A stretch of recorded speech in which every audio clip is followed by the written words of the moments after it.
성경 말씀 로마서 13장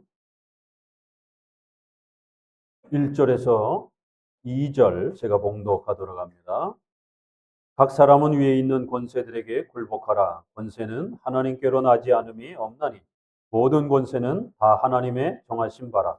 그러므로 권세를 거스리는 자는 하나님의 명을 거스림이니 거스리는 자들은 심판을 자취하리라. 아멘. 로마서 13장은 국가관에 대해서 우리에게 소개하고 있습니다.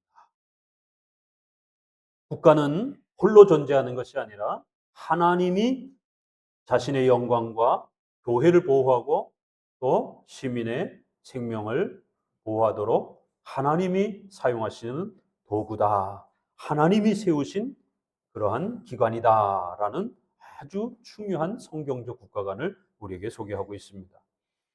앞서 소개한 것처럼 친기독교 정부에는 우리 성도들은 순종해야 한다라고 말씀을 드렸습니다. 비록 그 정부가 어떤 정부이라 한다 할지라도, 비록 때로는 우리가 좋아하는 정부나 또 좋아하지 않는 정부라 할지라도, 또 때로는 그 정부가 여러 가지 정치 변동에 의해서 새롭게 정권을 가진 그러한 정부라 할지라도, 보편적으로는 선거라고 하는 민주주의 사회에서 그렇게 또 제도를 통해서 권위를 갖게 됩니다. 그러나 예기치 않게 또 내분을 통해서 다른 방식으로 또 그렇게 정권을 갖는다 할지라도 그 정권의 절차의 지나친 합법성에 너무 함몰되어서 내란을 일으킨다든가 전쟁을 일으켜서는 안 되고, 자국민이 좀 더 합법적인 절차와 좀 더 시민을 위한 방식으로 그렇게 정부를 수립하든지, 아니면 좀 더 불편한 방식으로 예기치 않은 방법으로 그렇게 정권을 갖는다 할지라도 성도들은 복종해야 한다라고 이렇게 성경은 소개합니다. 더 나아가서 또 크리스천들은 어떠한 정부라 할지라도 국가 공무원의 이러한 부르심을 받았을 때에 그러한 직업을 갖는 것이 또 합법적이고 당연한 또 책임으로서 얼마든지 어떠한 정부 아래서도 공무원을 감당할 수 있는 것입니다. 어떤 교파들은 이러한 성경적 국가관인 정교, 구별, 분리, 상호 협조의 원칙을 제대로 이해하지 못해서 자기가 좋아하는 정부에만 지나치게 맹종하듯이, 복종의 개념이 아니라 순종의 개념이 아니라 맹종의 개념으로 그렇게 종교를 섬기듯이 맹종의 개념으로 그렇게 또 순종을 합니다. 또 더 나아가서는 자기가 싫어하면 어떠한 좋은 정책이라 할지라도 다 거부해버리는 그러한 불복종을 또 행하기도 합니다. 그러나 우리 크리스천들은 정교 분리의 원칙, 상호협조라고 하는 가이사의 것은 가이사에게, 하나님의 것은 하나님께 바치라고 하는 유명한 국가론에 대한 예수님의 말씀처럼 성도들은 가이사의 통치 아래에서도 살아가야 되고, 교회라고 하는 또 하나님의 통치 아래서도 살아가야 되는 이중적 책임과 의무를 짊어지고 살아가는 국가와 교회를 동시에 또 그렇게 존중하고 또 책임을 다해야 되는 이중의 의무성을 가지고 있는 것이 바로 성경적 국가관이다라고 말씀을 드렸습니다. 이 국가관에 대한 입장이 잘못 세워지게 되면 자기가 원하는 정부에 있을 때는 열심히 공무원 활동을 하지만, 만약 자기가 싫어하는 그러한 정부가 들어서게 되면, 그러면 자기가 싫어하는 정부를 위해서 일하는 공무원의 이러한 직업이 된다라고 생각하게 되면 결국 그 중요한 공무원의 직업을 그만두며 자신의 가족과 생계 전체가 위협을 받는 이러한 극단적인 선택을 하게 됩니다. 자기가 싫어하는, 자기가 원치 않는 정부를 할지라도 그 정부의 공무원으로서 부르심을 받아 직업을 가지고 일하는 것은 충분히 합법적인 것입니다. 전혀 양심의 가책 없이 어떤 정부가 들어서든 그 정부를 위해서 공무원으로서 직업을 가지고 일할 수 있는 것입니다. 이렇게 복종의 이 개념은 내가 원하는 정부이냐 아니냐가 중요한 게 아닙니다. 어떤 정부든 하나님이 세우신 정부라는 겁니다. 이 땅에 머리털까지 세신바 되시고 그 풀한 포기까지 하나님께서 허락하지 아니하면 어떤 일도 일어날 수 없다라고 하는 이 하나님의 절대 주권과 섭리 아래서 어떠한 정부가 세워졌으면 그 정부는 결과론적으로 하나님의 섭리 안에서 그러한 결과가 주어진 줄로 알고 성도들은 순종하고 복종해야 한다는 겁니다. 디모데전서 2장 1절에 임금들과 높은 지위에 있는 모든 사람을 위하여 기도하라라고 이렇게 말합니다. 왜냐하면 우리가 모든 경건과 단정한 중에 고요하고 평안한 생활을 하려 함이라. 왜 우리가 임금들과 높은 지위에 있는 위정자들을 위해서 기도해야 됩니까? 성도들이 평안하게 생활하기 위함이라는 거예요.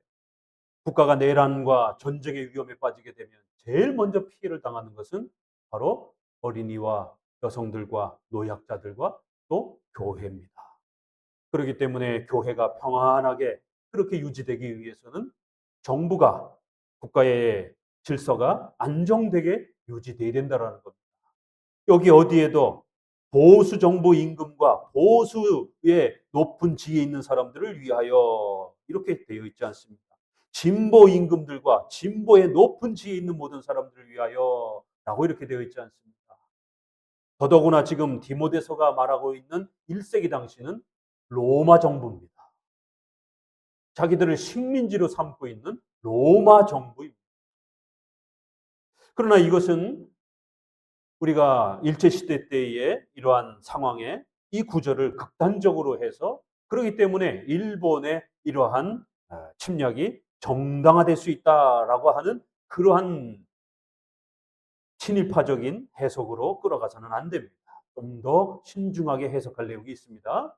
다만 지금 임금들과 높은 지위에 있는 모든 사람들을 위하여 우리가 기도해야 된다. 함부로 반란을 일으킨다든가 반역을 행하지 않도록 조심해야 된다라고 말합니다. 베드로전서 2장 13절에는 인간의 세운 모든 제도를 주를 위하여 순복하되 혹은 위에 있는 왕이나 여러 방백들의 위정자들에게 순복하라라고 말합니다. 인간의 세운 모든 제도다라고 말합니다. 그랬을 때 이 모든 제도는 2000년 전에 로마 시대의 제도 아래서 지금 이 말씀이 나오고 있는 거예요. 지금은 근대 국가화되어 있어서 좀 더 민주주의적인 시민의 의견이 좀 더 자유롭게 펼쳐질 수 있는 또 선거라고 하는 이러한 엄청난 국민의 의사가 제시될 수 있는 그러한 민주제도가 수립되어 있는 그런 시대입니다. 그러나 2000년 전에는 민주주의적인 이러한 선거제도 개념 자체가 없는 소위 왕정시대입니다. 봉건주의라고 하는 귀족 중심의 영주 중심의 법이 없습니다. 소위 말해서 왕이나 귀족이 마음에 안 들면 그냥 막 죽일 수 있는 절대적 왕정 통치. 이걸 우리가 봉건주의 시대라 이렇게 말합니다. 모든 제도를 주를 위하여 순복하라. 우리 종교개혁자들이 살아가던 1500년 시절은 다 봉건주의 시대입니다. 자기의 지역의 영주가 모든 생사를 결정을 하는, 자기 지역의 왕이 모든 생사를 결정을 하는. 그럴 때 종교개혁자들은 자기 지역의 영주와 귀족들과 또 왕에게 순종하고 복종했습니다. 그들의 신앙이 카톨릭 신앙인지 불교인지 무신론자인지 따지지 않았습니다. 신앙의 유무를 가지고 따지는 게 아니라는 겁니다. 우리의 복종의 의무는 신앙의 유무를 가지고 따지는 게 아니에요. 더 나아가서 그들이 어떤 성격의 그러한 정권을 가지고 있느냐를 따지는 게 아닙니다. 봉건 시대는 세습을 통해서 왕권을 유지하던 시대였습니다. 오늘날 세습적으로 권력을 차지한다 그러면 반란이 일어날 수도 있습니다. 오늘보다도 더 열악한 시대였던 봉건제도가 펼쳐지던 그 시대에 모든 제도, 어떤 형태로 정권을 가지든 그 자국민이 정권을 갖게 되면 좀 더 합법적인 방법, 좀 더 도덕적인 방법, 그러나 좀 더 불편하고 좀 더 폭력적이고 좀 더 비도덕적인 방법으로 정권을 갖는다 할지라도 기독교인들은 함부로 저항하거나 반란을 일으켜서는 안 된다라고 말합니다. 그들의 신앙 유무를 가지고 지나치게 접근해서는 안 된다라고 말합니다. 국가의 왕은 교회를 세우기 위해서 세운 목적이 아니기 때문에 국가의 왕은 시민의 생명을 보존하고 나라의 질서를 지키기 위한 목적으로 하나님이 세우신 거기 때문에 시민의 생명과 재산을 잘 지켜주면 그 사람의 신앙 유무는 따지지 않는 거예요. 그 사람이 어떻게 권력을 가졌는지에 대해서는 너무 깊이 따지지 않는 것입니다. 이런 부분이 일반 시민들의 오늘날의 생각과 우리 크리스찬들의 국가론에 있어서 차이가 나는 부분입니다. 잠언서 24장 21절에는 베드로서 전서 2장 18절에는 또한 까다로운 자들에게도 그리하라. 순복하되 선하고 관용하는 자들에게만 아니라 또한 까다로운 자들에게도 순복하라. 이렇게 합법적이고 도덕적으로 좀 더 바르게 정권을 가진 자들에게도 순종해야 되지만 까다롭고 거칠고 좀 더 비도덕적인 방식으로라도 그렇게 어떤 일정한 틀 안에서 권력을 갖게 되면 그러한 권력자들에게 순종해야 된다. 만약 잘못 반란을 일으키게 되고 저항하게 되면 우리 성도들의 생명이 위협을 받게 되고 생명을 잃게 됩니다. 그래서 더더욱 조심하셔야 됩니다. 군사 쿠데타든 어떤 다른 시민의 혁명으로든 또 다양한 방식으로 정권은 수립되기도 합니다. 과거에는 세습을 통해서도 세워지기도 했습니다. 그러나 그 세습이 내가 마음에 들지 않는다라고 함부로 반역을 했다가는 성도들의 생명을 잃게 되는 위험이 있는 것입니다. 그래서 우리 종교개혁자들은 바로 이러한 일정한 원칙을 종교 분리의 원칙, 구별의 원칙이라고 하는 국가관을 세워준 겁니다. 유명한 구절이 있습니다. 이사야 49장 23절. 우리 종교개혁자들이 이 국가관을 이야기할 때에 종교개혁 시대 때 가장 즐겨 사용했던 구약의 구절의 한 부분입니다. 같이 읽어봅니다. 이사야 49장 23절입니다. 49장 23절 같이 읽습니다. 열왕은 내 양부가 되며 왕비들은 내 유모가 될 것이며 그들이 얼굴을 땅에 대고 내게 절하고 내 발에 티끌을 핥을 것이니 내가 나를 여호와인 줄 알리라. 나를 바라는 자는 수치를 당하지 아니하리라. 종교개혁자들이 이 구절을 가지고 성경적 국가관을 이야기할 때에 당대의 통치자들에게 이 구절을 소개하면서 왕이시여 또 영주시여 제발 교회를 핍박하지 마시고 당신들은 교회의 양부가 되어야 됩니다. 교회의 유모가 되어야 됩니다. 교회를 보호하고 교회를 외적으로부터 지켜주는 그러한 아버지가 되어야 됩니다. 또 교회를 보살피고 교회의 어려움들을 헤아려주는 그러한 어머니가 되어야 됩니다. 바로 왕들을 하나님이 세우신 목적은 시민의 생명과 재산을 지켜주고 교회를 보호하라라고 하나님이 당신들에게 칼의 권세라고 하는 어마어마한 권세를 준 겁니다. 그런데 만약 교회를 보호하지 않고 시민들의 생명을 짓밟는다라면 하나님이 주신 그 권세를 하나님이 빼앗아갈 겁니다. 하나님의 무서운 진노가 당신들의 그 권력을 잘못 사용한 것에 대해 하나님의 심판과 진노가 임할 것입니다. 한편으로는 당신들은 하나님으로부터 받은 어마어마한 권력을 갖고 있습니다. 그러나 그 권력은 책임과 의무를 짊어진 권력이지 왕권 신수들처럼 절대적인 그러한 왕권을 강조하는 그러한 내용이 아닙니다. 반드시 제한된 책임과 의무를 짊어지고 있는 시민의 생명과 교회를 보호해줘야 되는 그러한 목적 아래에서 하나님이 당신들에게 어마어마한 칼의 권세를 명예와 부의 권세를 주신 것입니다. 그렇기 때문에 우리 기독교인들은 당신의 권세에 대하여 반드시 복종할 것입니다. 그러나 여기서부터가 중요한 거죠. 그러나 이 문장에는 하나님이 바로 그러한 목적으로 수단으로 세우신 거기 때문에 하나님의 명령을 정부가 왕이 거역한다라면 하나님이 세웠으니까 하나님이 빼앗아 갈 수도 있다. 하나님이 줬으니까 하나님이 죽일 수도 있다라는 겁니다. 그러니까 이 문장은 어마어마한 복종과 순종의 또 우리 성도들에게 대한 당부이면서도 또 왕을 향해서는 아주 무시무시한 경고의 말씀이기도 합니다. 만약 당신들이 책임과 의무를 등한시한다라면 1차적으로 하나님이 당신들을 죽일 겁니다. 당신들의 왕권을 빼앗을 것입니다. 더 나아가 하나님이 직접적으로 자연재해를 통해서 질병을 통해서 하지 않는다라면 이 땅의 시민들의 저항을 통해서 시민들의 폭력을 통해서 당신들의 목숨을 빼앗을 것입니다. 왜요?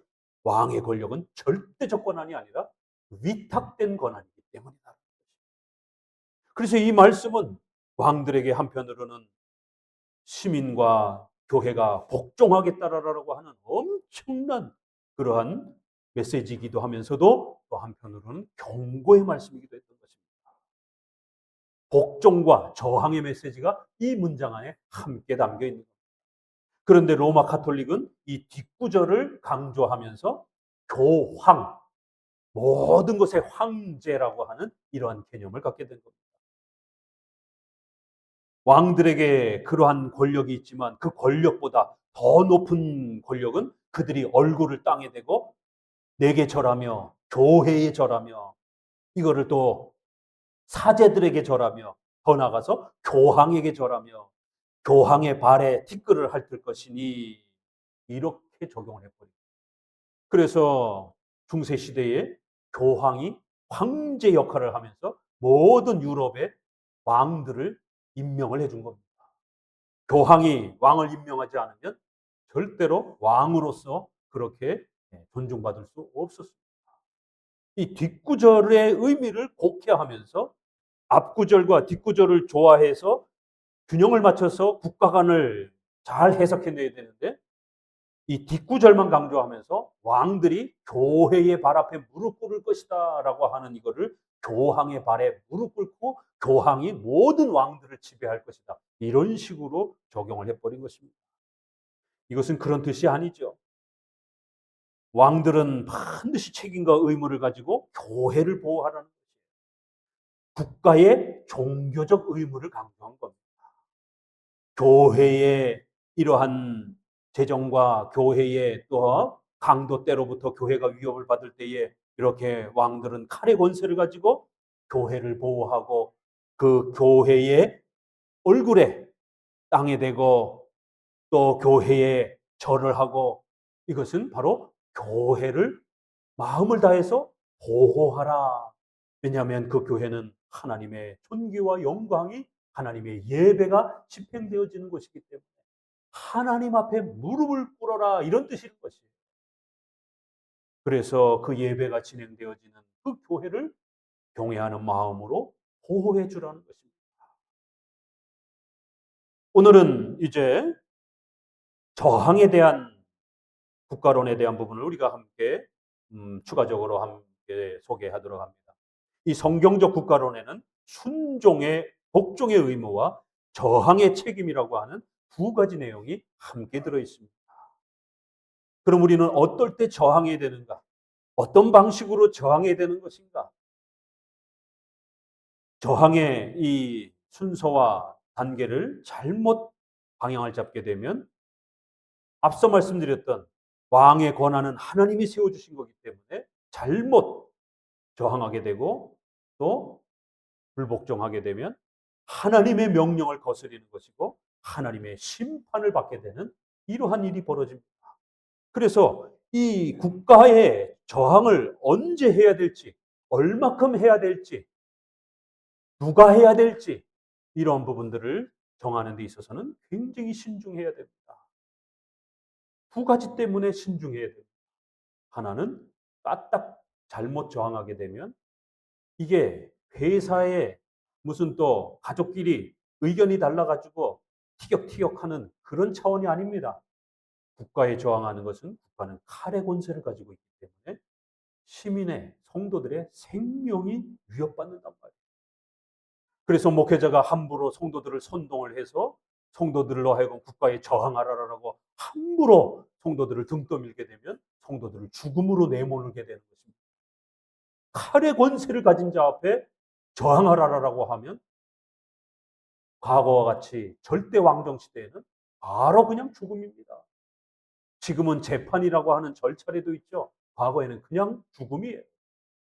시민의 생명, 교인들의 생명이 달려있기 때문에 목회자가 지금은 저항해야 될 때입니다라고 강력하게 뭔가 성경을 적용하고 섭리를 적용한다라고 하면 목사도 목숨을 걸고 성도들도 목숨을 걸어야 될 그런 위기의 때인 겁니다.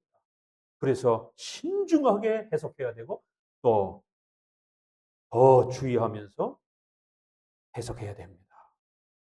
두 번째는 오늘 본문에 있는 것처럼 왕은 하나님이 세우시고 하나님의 영광과 교회를 보호하기 위해서 그러한 목적 아래서 세우신 것이기 때문에 잘못 우리가 판단해서 해석해서 국가에 저항할 때에 그 저항이 성경적이면 다행인데 성경적이지 않으면 근거가 부족하면 하나님의 명을 거역한 교회를 보호하는 국가를 우리가 공격하는 곧 교회를 공격하는 곧 하나님을 공격하는 하나님의 명을 거역하는 일이 된다. 성경 어디에 어느 정부에 저항하라라고 나와 있습니까? 안 나와 있잖아요. 정부가 지금 의료 정책을 할 때 저항하라 나와 있습니까? 또 코로나 시절에 방역 정책을 할 때 어떻게 저항해야 되는지 성경에 나와 있습니까? 그 정부가 어떤 정책을 할 때에 어떻게 저항해야 되는지 성경에 문자적으로 없습니다. 세세한 그런 내용들은 오늘 우리 시대의 목회자와 지도자들이 신중하게 성경의 말씀을 가지고 또 오늘 우리 시대의 이러한 우리의 또 국가의 사태를 신중하게 분석해서 결론을 내려야 되는 겁니다. 지금은 조금 더 불편해도 조금 더 우리 마음에 안 들어도 조금 더 기독교에 좀 더 적대적이고 조금 공격적이어도 참을만 하다라고 생각하면 반기독교적인 정부 아래에서도 참으셔야 됩니다. 그러나 이거는 도무지 참을 수 없는 이건 정말 기독교의 존폐가 달린 문제다. 우리 기독교의 예배의 존립의 문제가 달린 문제다라고 판단이 된다면 그것도 목사 혼자 결정해서는 안 되고 여러 동료 목회자들과 또 신학자들과 또 장로님들 중에 법률가들 또 정치가들 이런 분들의 또 전문적인 식견을 또 함께 그렇게 노회나 총회를 통해서 신중하게 협의를 걸쳐서 결의를 해야지 일개 개교의 목사가 그렇게 혼자 결정해서는 안 되는 문제입니다. 성도들의 생명이 달린 문제입니다.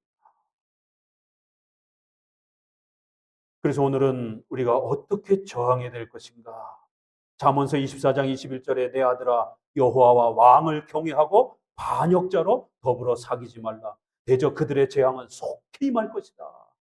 항상 우리는 복종과 순종에 대한 책임과 의무를 기억하면서 반역자가 되지 말라라고 하는 이런 성경의 엄중한 경고를 늘 마음에 한켠에 잘 간직하면서 그러나 또 정부가 반기독교적일 때 우리의 예배를 방해할 때에 우리의 기독교의 존립을 위협하는 이러한 심각한 선을 넘는 그런 어떤 정책을 제시할 때에 우리는 또 거기에는 순종할 수는 없는 겁니다. 국가가 예배드리지 말라라고, 국가가 교회를 세우지 말라라고, 국가가 교회로 하여금 전도하지 말라라고 하는 또 국가가 어느 목사를 목사로 세우지 말라라고 명령한다라면 그때는 우리는 목숨을 걸고 저항해야 됩니다. 이렇게 복종과 저항이 함께 담겨 있는 것이 로마서의 말씀인 것입니다.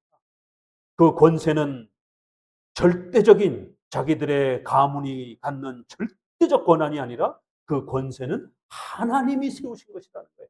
그렇기 때문에 하나님의 뜻에 어긋난다라면 얼마든지 하나님이 거두어가고 또 시민으로부터 백성들로부터 저항을 받을 수 있다라는 것입니다. 모든 권세는 하나님이 주신 것이다라는 거예요. 하나님의 뜻을 어기고 교회를 보호하지 않는다라면 얼마든지 하나님이 다시 거두어 가시고 시민으로부터 저항을 받을 수 있다라는 것입니다.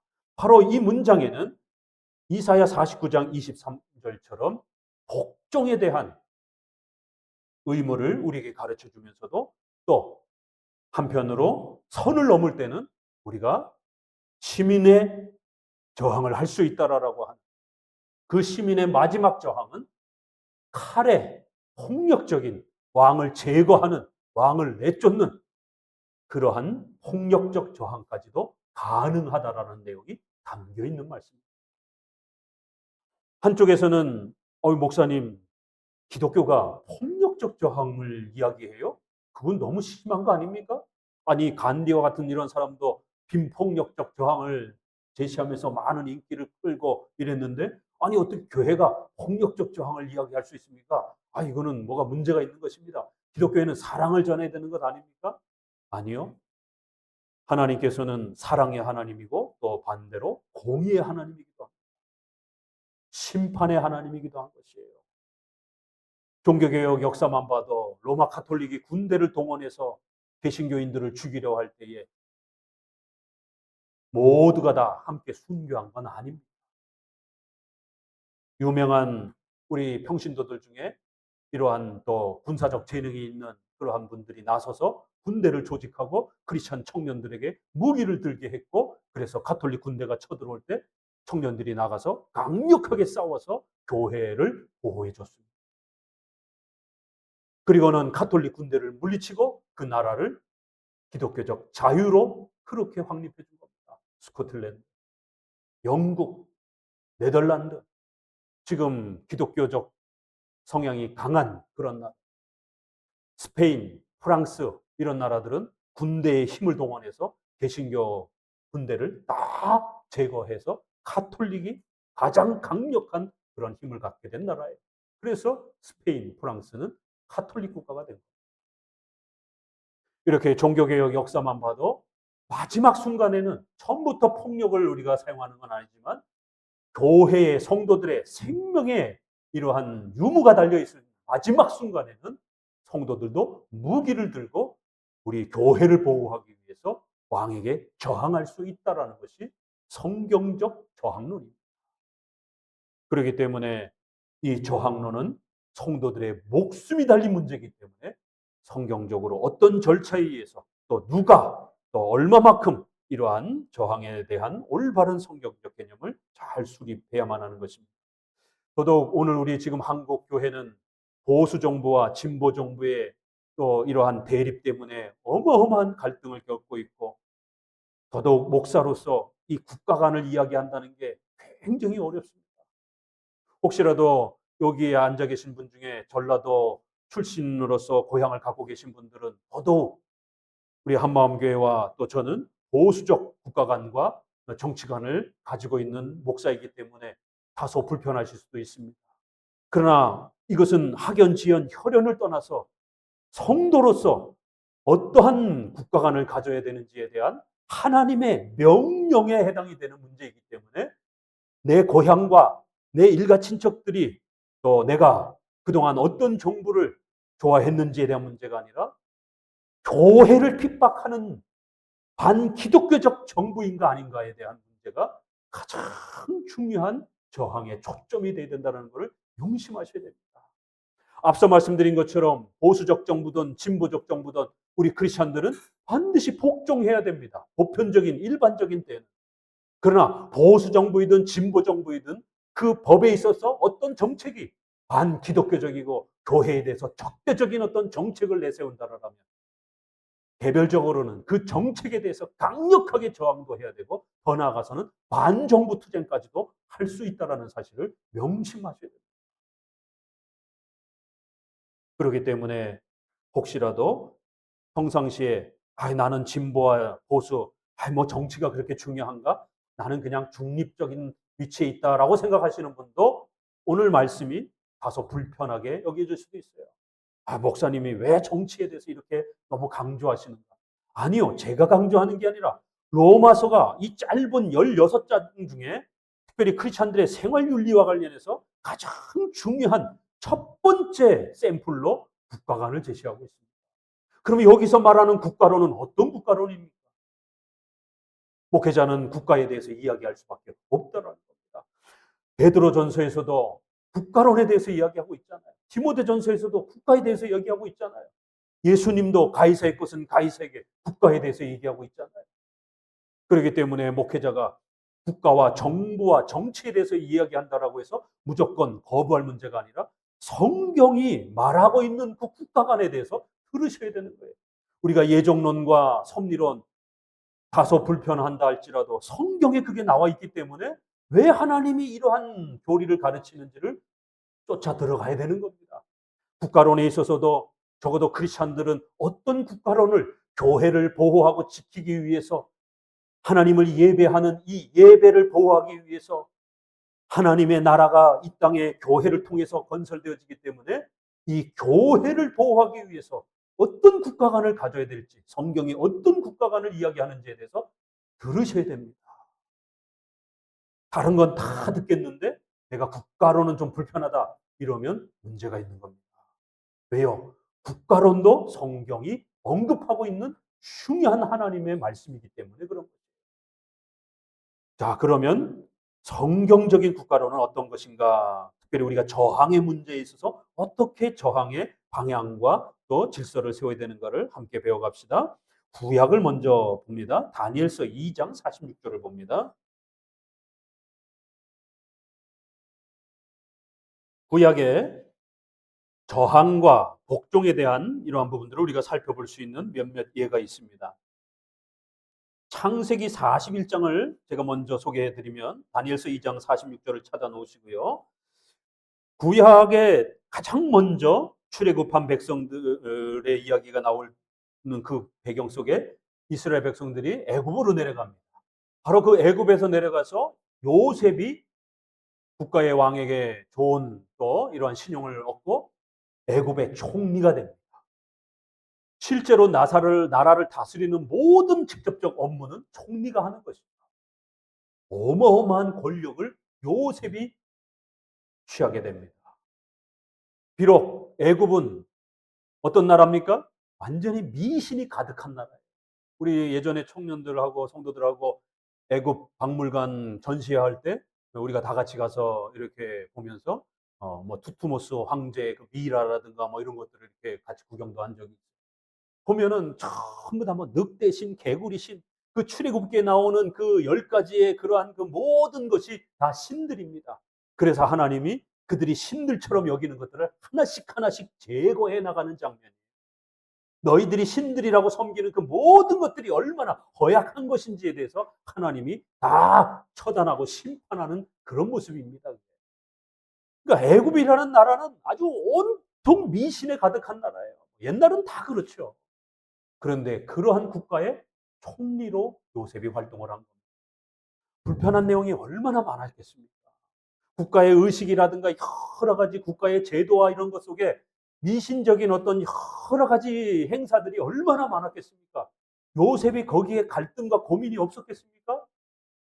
아유, 이 미신적인 국가, 나는 도무지 이 국가하고 같이 일을 못하겠어 하고 뛰쳐나왔습니까? 아니에요. 비록 다소 비기독교적이고 참으로 미신적인 이러한 모습과 문화가 많이 있는 그러한 애굽이었지만 하나님이 애굽의 총리로 요셉을 세워주셨고 요셉은 오랫동안 교회를 보호해주는 중요한 역할을 해준 겁니다. 요셉이 죽고 난 다음에 요셉을 모르는 왕이 등장을 하면서 이스라엘을 핍박하기 시작합니다. 요셉이 있는 동안에는 교회가 참으로 귀한 보호와 평안을 누리게 되었던 겁니다. 그런데 요셉의 생애에서는 그 애굽에 저항하는 장면은 안 나옵니다. 이렇게 순종하면서 그 나라의 경제를 잘 돌봐주는 그러한 내용만 주로 나옵니다. 그런데 다니엘서에서는 이제 바벨론 포로로 잡혀가면서 이 다니엘과 세 친구가 어떻게 국가에 저항하는지에 대한 아주 두 장면이 나옵니다. 46절을 같이 읽어봅니다. 이에 느부갓네살 왕이 엎드려 다니엘에게 절하고 명하여 예물과 향품을 그에게 드리고 하라. 왕이 대답하여 다니엘에게 이르되 너희 하나님은 참으로 모든 신의 신이시요 모든 왕의 주제시로다. 내가 능히 이 은밀한 것을 나타내었으니 내 하나님은 또 은밀한 것을 나타내시는 자시로다. 왕이 이에 다니엘을 높여 귀한 선물을 많이 주며 세워 바벨론 모든 박사의 어른을 삼았으며 왕이 또 다니엘의 청구대로 사드락과 메삭과 아벳느고를 세워 바벨론도의 일을 다스리게 하였고 다니엘은 왕궁에 있었더라. 바벨론의 박사, 바벨론의 이러한 그 전문가들, 정치 전문가들의 어른, 그들 중에 어른으로 삼았다라는 거예요. 그럴 때에 다니엘과 그 세 친구가 우리를 침략한 이러한 적대 국가입니다. 또 미신적 국가입니다. 라고 이렇게 거부하지 아니하고 국가의 공무직을 맡아서 충실하게 일을 했습니다. 그러나 이 구절을 일제시대의 침략의 정당화로 적용하는 것은 그때 당시에 친일파 목사들, 자유주의 목사들이 그렇게 적용했습니다. 봐라, 성경에도 이렇게 바벨론이 침략을 했는데 하나님은 바벨론에게 저항하지 말라라고 이렇게 하지 않았느냐? 예레미야도 저항하지 말라라고 했다. 그냥 항복하라라고 했다. 요걸 그대로 적용을 해가지고, 그러니까 일본이 우리를 침략한 거는 하나님의 뜻이다. 그러니까 우리는 일본에 저항하면 안 된다. 그러니까 우리는 일본에 순종해야 된다. 요렇게 해석해 줬습니다. 여러분이 만약에 그 당시에 신자였다라면 어떻게 이 구절을 해석하고 받아들일 것입니까? 그럴 때에 우리 보수주의 평양신학교의 신학자들과 목회자들, 박형룡, 박윤선 이런 우리의 선조들은 이 구절은 그렇게 해석하면 안 된다. 물론 하나님이 예레미야에게 바벨론에 항복하라라고, 그래서 독립운동을 요구하는 싸우자라라고 주장했던 많은 동료들에게 엄청난 핍박을, 매국노라라고 하는 핍박을, 바벨론의 앞잡이라라는 핍박을 받으면서 예레미야가 고통을 받았습니다. 그것은 특수한 경우예요. 이 부분에서도 바벨론에 잡혀가는 이 포로 생활은 아주 특수한 경우에 이스라엘이 징벌을 받도록 하기 위한 하나님의 특수 목적이 있습니다. 또 출애굽에서 구해주는 것, 또 바벨론에서 탈출하는 것, 요 출애굽과 또 출바벨론은 구약의 이신칭의를 가르치는, 우리가 죄와 악에서 탈출한다라고 하는 구약의 그리스도의 은혜로 우리가 구원받는다라고 하는 중요한 모형론을 가르치는 특수한 경우가 담겨 있는 겁니다. 그래서 이러한 그 식민지 상태를 함부로 현대 국가에다가 적용하게 되면 큰일 나는 거예요. 특수 경우가 있다라는 것이죠. 이건 보편적인 국가로는 아닙니다. 그러나 개별적으로 다니엘과 세 친구가 정부의 일을 맡고 복종하고 순종하면서 공무를 처리하는 이 부분들은 보편적인 공무적 일로 우리가 끌어낼 수 있어요. 이 전체의 바벨론의 침략이라고 하는 이 부분은 하나님이 심판을 사용하시기 위해서 이스라엘을 징계하기 위한 수단으로 썼기 때문에 하나님의 직접적 명령이 있었습니다. 선지자들에. 그래서 예레미야에게 백성들로 하여금 저항하지 말고 항복하라라고, 만약 저항하면 너희들 다 하나님 앞에 벌 받을 거라고. 지금은 너희들이 항복하고 바벨론의 포로 생활 속에서 하나님의 징계를 견디라라고. 그래서 70년 뒤에 하나님이 너희들을 구해주겠다. 이 70년이라는 것도 70은 완전 숫자이잖아요. 그런 특수한 하나님의 직접적 명령이 선지자들에게 있었기 때문에 비록 외국이 침략했지만 저항하지 않고 순종한 거예요. 항복한 거예요. 그러나 이제 성경이 다 완성이 되고 난 이후에 직접적인 하나님의 명령이 목사에게 없는 이 시절에는 일본이 우리나라를 침략했을 때는 외적이 침략을 한 거예요. 그건 도적 개념입니다. 그렇기 때문에 그 정부는 합법적이지 않습니다. 반드시 저항하고 독립운동을 해야 됩니다. 그래서 우리가 안중근, 안창호, 유관순 또 그 시절에 또 목사님들이 독립운동을 해야 된다라고 강력하게 청년들에게 설교하고 무기를 들고 일본과 싸우라라고 그렇게 목사님들이 기독교인들이 3.1 만세운동을 가장 앞장서서 이끌어냈던 겁니다. 여러분, 이 지방에 혹시라도 여행할 때 있으면 이런 자연, 이런 좋은 데도 여행하지만 기독교 역사 터도 좀 이렇게 방문해 보세요. 이쪽 전라도 군산, 전주 이쪽에도 3.1 운동 제일 먼저 시작한 그런 교회들이 있고, 아주 유명한 그런 3.1 운동을 펼쳤던 그런 교회들이 있습니다. 주로 교회들이 나서서 독립운동을 한 겁니다. 3.1 만세운동, 또 국산품 장려운동, 또 이러한 그 사치품, 이러한 그 절제운동, 이거 대부분 다 기독교인들이 한 겁니다. 33인의 이런 독립선언서, 이거 70%가 다 80%가 기독교인입니다. 불교인 2명인가 3명 있고, 동학 쪽에 참여한 사람 2명 있고, 그 4, 5명 빼놓고는 나머지는 다 기독교인, 천주교인 몇몇 있고, 그 다음에 크리스천 기독교인. 결국 일본에 목숨을 걸고 끝까지 저항한 사람들은 교회를 보호해야 되는 이 목적 때문에 저항한 겁니다. 그래서 이러한 특수한 경우를 함부로 보편화해서 이 구절을 갖다가 오늘날 기장이라든가 이렇게 자유주의 교회들이 또 친일파적인 그러한 극단적인 이러한 형태의 목사들이 이러한 구절을 가지고 일본이 우리를 침략하고 우리가 식민지 된 것은 하나님의 섭니다라고 이렇게 함부로 적용하면 큰일 나는 겁니다. 나라가 침략당한 거고 도적대들이 들어온 거예요. 그렇기 때문에 반드시 목숨을 걸고 독립을 해야 되고 저항을 하면서 교회를 보호하고 시민의 생명을 지켜야 되는 겁니다. 보편적인 국가가 아니에요, 그게.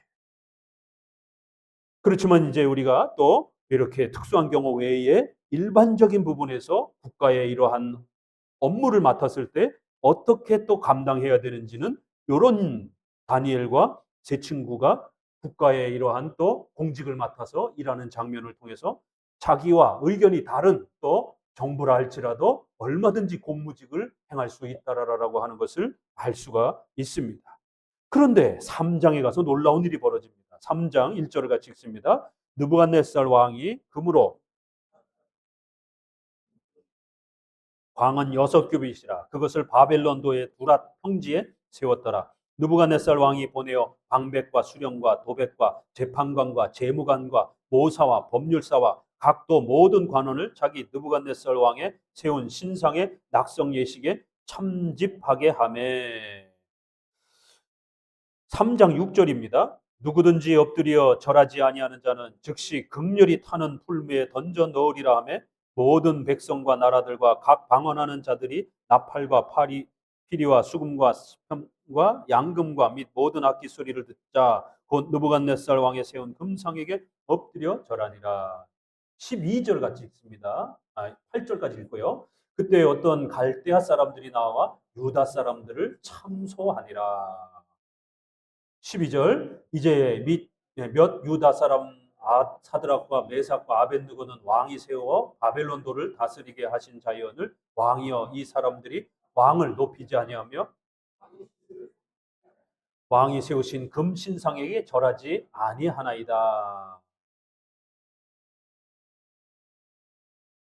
어떤 갈대아 사람들이 이 다니엘과 세 친구가 이방인이 포로로 잡혀온 노예가 바벨론의 본토 정치인보다 더 높은 권력을 차지한 거예요.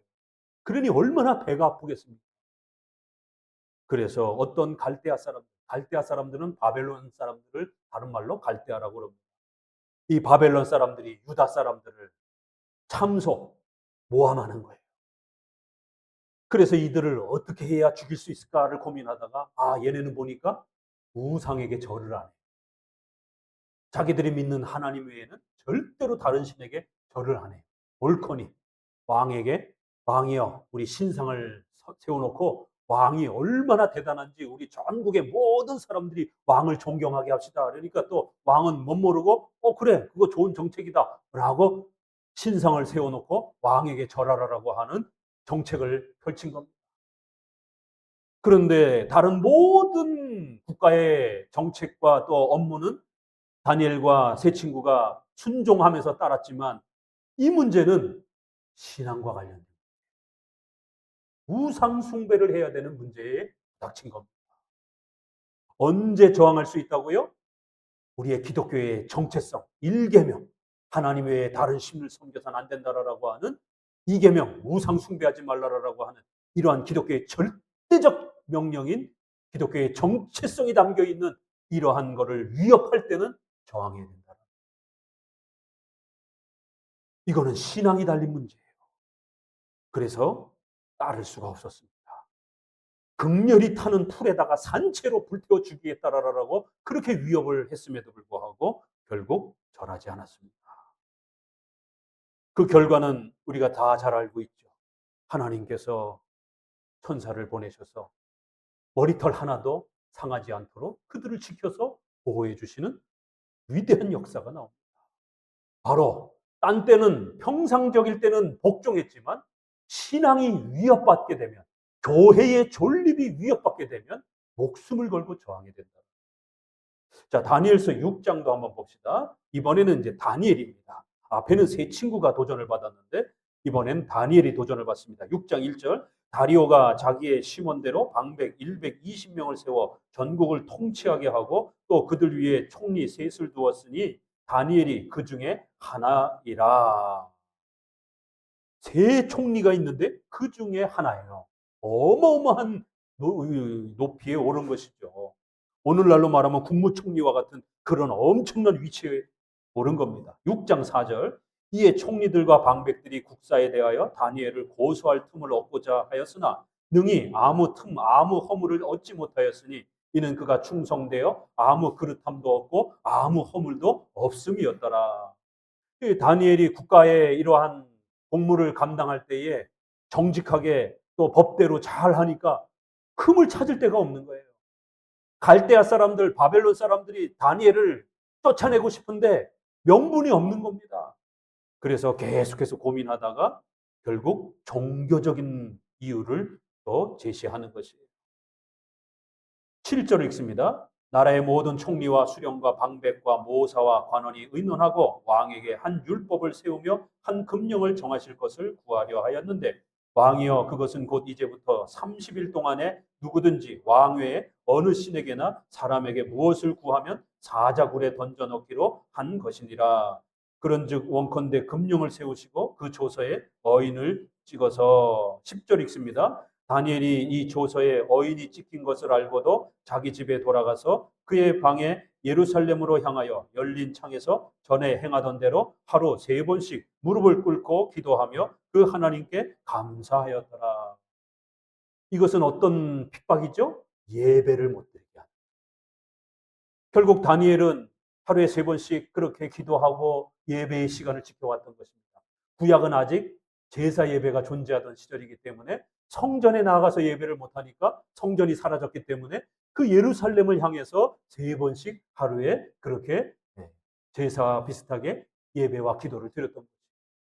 그러니까 갈대아 사람들이 이걸 핑계 삼아서 어떤 신에게도 예배하거나 절하지 못하게 하고 기도하지 못하게 하고 30일 동안 그렇게 합시다라고 정책을 마련한 거예요. 그러면 다니엘이 걸려들 거니까.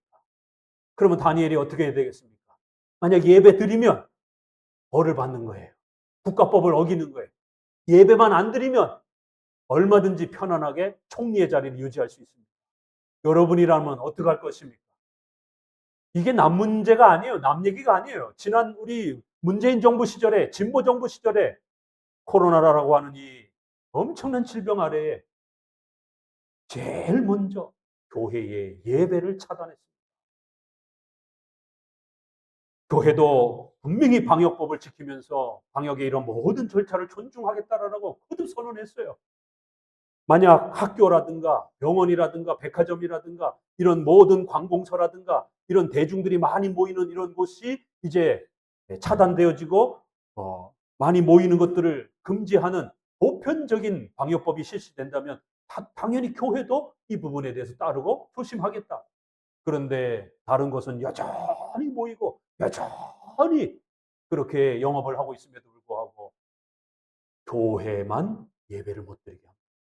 교회를 제일 먼저 집회 금지 명령을 내린 겁니다. 우리 먼저 이사 오기 전에 얼마나 큰 수모를 겪었습니까? 그때 당시 있었던 우리 교인들도 있고 그 이후에 오신 교인들도 있어요. 목회자로서 절대로 아직 전국적으로 방역 금지 명령이 집회 금지 명령이 내린 것도 아니고 대구에서 이제 조금 막 창궐하고 있던 그런 시점이었습니다. 그런데 벌써 수도권에 있는 이러한 공무원들이 진보 정부에 이렇게 협력하려고 경찰, 구청에서 처음에는 구청 직원들이 와서 목사님, 이쪽에 있는 교회들 문 다 닫았습니다. 이 교회만 문을 안 닫고 있어서 저희가 왔습니다. 문 좀 닫으시죠. 예배 금지하시죠. 제가 구청 공무원을 앉혀놓고 이 사람아, 아니 예배를 금지하고 안 하고 할 거는 그건 교회가 결정할 문제지. 그걸 왜 구청이 와가지고 문 닫으라 말라 하느냐. 그러면 저 밑에 있는 가게들, 당신들 가가지고 문 닫으라라고 얘기했느냐. 저기 하루에 수십, 수백 명이 왔다 갔다 하는데 우리 교회 여기 얼마나 왔다 갔다 하느냐. 주일에 2번 예배 드린다. 그래 봐야 30명 잠깐 모였다가 1시간 모였다가 헤어지는데 저기는 하루 종일 수백 명이 왔다 갔다 하는데 저기 문 닫으라고 하느냐. 여긴 다 열어두고 왜 교회만 문 닫으라고 그러느냐. 때가 돼서 성도들의 생명이, 시민의 생명이 위협을 받고 정말 전국적으로 이렇게 위험해지게 되면, 수도권도 위험해지게 되면 그때는 협조하겠다. 그러나 지금은 우린 예배 드려야 되겠다. 함부로 관여하지 말아라. 또 찾아왔어요.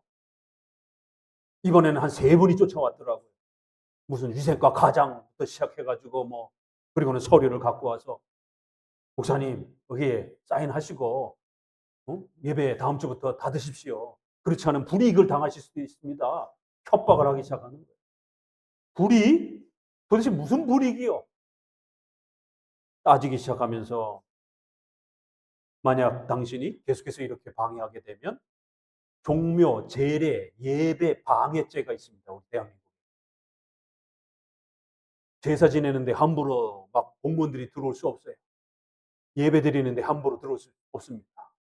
주거 침입죄로 경찰에 고발하겠습니다. 법대로 해주시기 바랍니다. 우리는 최대한 법을 지키려고 합니다. 다음에 또 왔어요. 이번엔 경찰을 대동하고 왔어요. 바깥에서 소리를 막 지릅니다. 아니 아직도 문을 연 곳이 있네. 여기 문 닫아요. 이러면서 경찰 제복을 입고 와서 왜 문 안 닫고 있습니까? 문 닫고 들어오지 마시고 예배 다 끝날 때까지 기다리시고 만약 당신들 강제로 문 열고 개방하고 들어오게 되면 주거 침입죄로 신고당할 수 있으니까 조심하시라. 다음에 경찰들이 3명인가 4명인가 와 어떻게 해야 됩니까? 성도들이 예배 드릴 데가 없어서 전화가 옵니다. 목사님 이 교회는 보니까 예배 드리는 것 같은데 타교인인데도 예배 잠깐 드리러 가도 됩니까? 저희 교회는 이미 문을 다 닫아서 예배를 드릴 수가 없어요. 어떻게 해야 되죠? 당시에는 온라인 예배라는 개념도 아직 잡혀있지 않아가지고 온라인 송출하는 장비가 없는 그런 교회들도 숱했습니다. 성도들이 예배 드릴 데가 없는 거예요. 오세요. 방역 잘 하시고 마스크 쓰고 손 소독하시고 그렇게 해서 오시면 얼마든지 예배 드릴 수 있습니다. 도대체 목사와 장로는 무엇을 하는 것인가? 교회는 왜 존재하는 건가? 교회는 돈을 벌려고 하고 존재하는 것이 아닙니다. 예배를 드리기 위해서 존재하는 것이에요. 그런데 정부에 협조하겠다라고 하면서 진보적인 이러한 성향의 목회자들도요, 좌파 목사들이 굉장히 많습니다. 좌파, 우파가 대한민국에 분명히 구별되어 있습니다. 특별히 목사들 중에서도 단순한 신앙적 그런 성향이 아니라 정부와 정치에 대한 이데올로기가 극대화되어 있는 이분이 도대체 목사인지 정당의 당원인지 구별이 안 될 정도로 너무 지나치게 그렇게 국가 이데올로기에 심취되어 있고 그렇게 편향되어 있는 소위 목회자가 아니라 목회자처럼 보이는 정당위원처럼 보이는 그러한 성향의 목회자들이 좌파 목사들이 분명히 있습니다. 또 극단적인 우파 목사들이 있습니다. 둘 다 문제입니다. 정치 이데올로기를 가지고 국가와 교회를 하나처럼 엮으려고 하는 이런 형태죠. 우리가 앞서 분명히 소개했죠. 국가교회는 안 된다라. 성경적이지 않다라. 전 모모 목사에 의해서 구구적인 그러한 극단적인 모습들을 보이면서 전국의 사마라 시민들로부터 손가락질을 받습니다.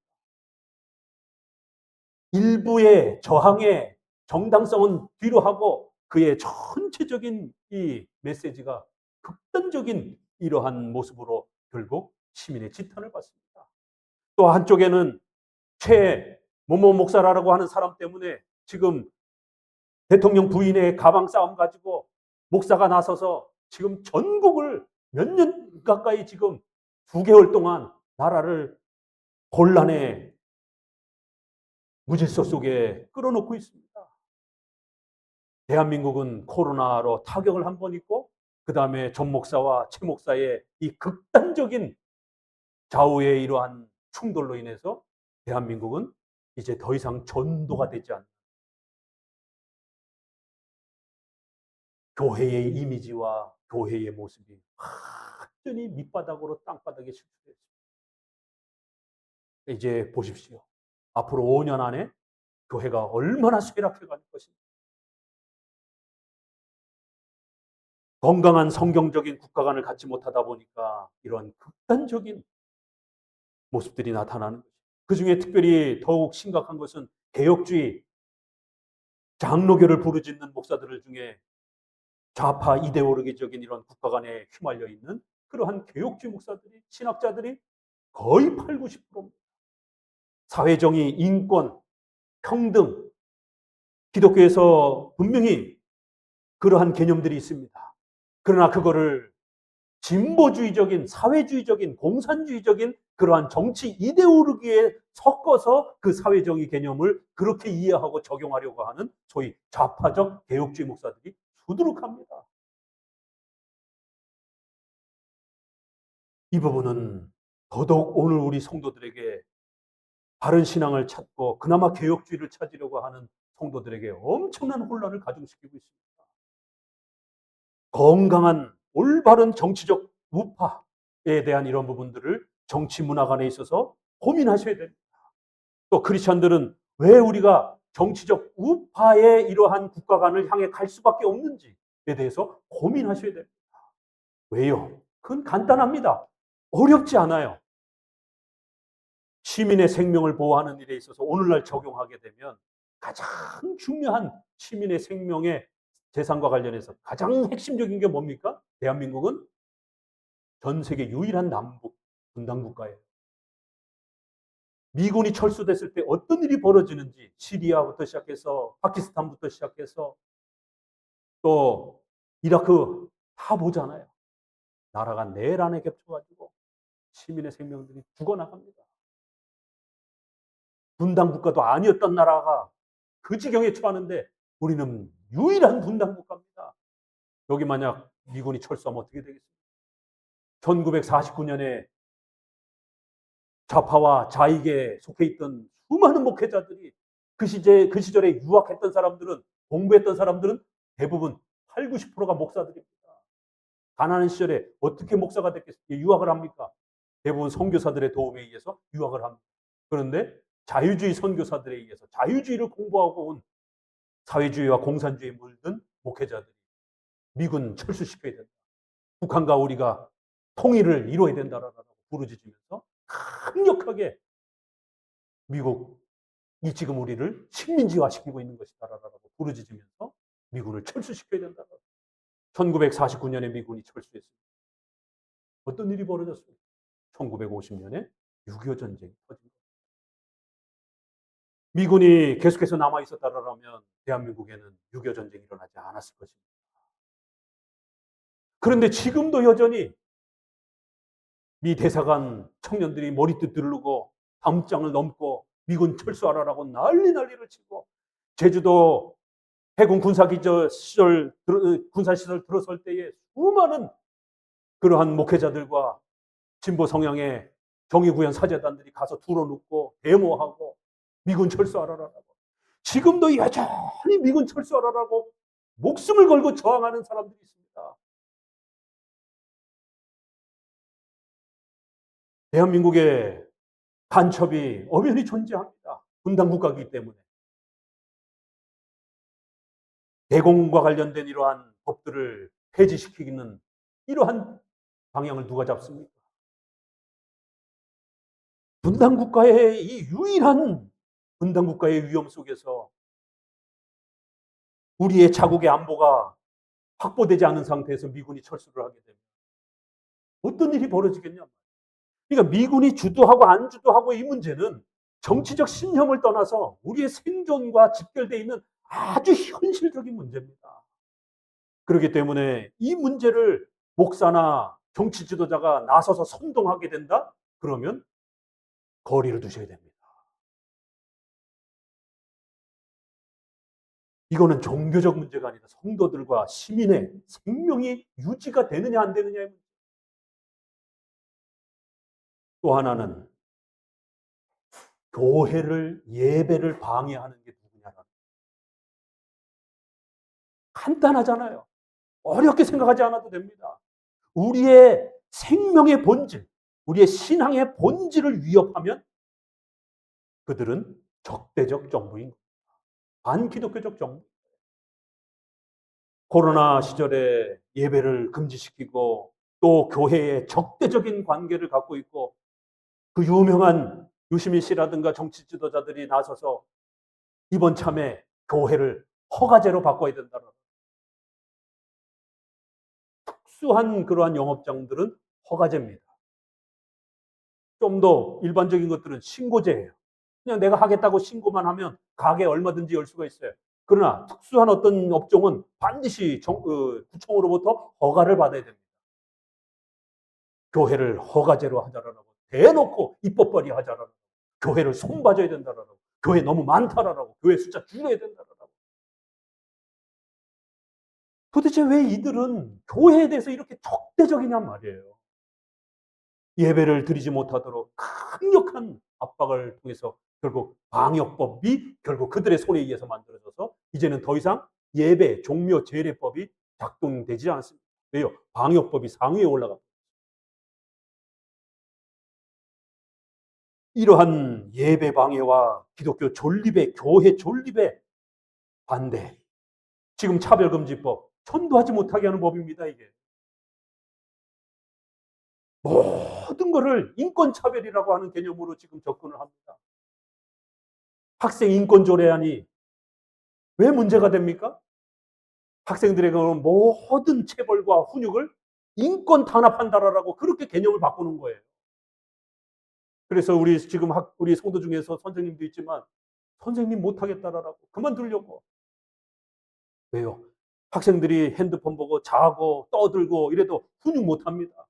왜요? 인권차별이라라. 지금 대한민국이 어떤 상황으로 점점 쇠락해가고 있는지에 대해서 교인들이라도 눈 떠야 되는 거예요. 1919년에 누가 눈 떴습니까? 목회자와 성도들이 눈을 뜬 거예요. 그래서 독립에 대한 열망을 설교를 통해서 불어넣어주고 성도들로 하여금 나라를 찾아야 된다라고 하는 강력한 소망을 불어넣어 준 겁니다. 그래서 교회로부터 외침이 먼저 일어났던 겁니다. 지금 다니엘서에 바로 예배에 대한 방해를 그렇게 끌고 가고 있는 거예요. 그럴 때는 저항해야 됩니다. 그러자 다니엘은 여전히 예배를 드렸습니다. 이 뒷 결과도 알죠?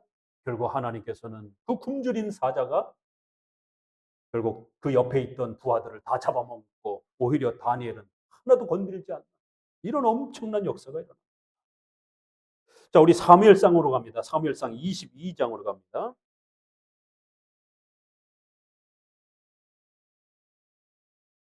여기에는 다윗과 사울의 장면이 나옵니다. 이 부분도 해석하기가 굉장히 어려운 장면입니다. 다윗과 사울의 장면 속에 사무엘상 22장 2절입니다.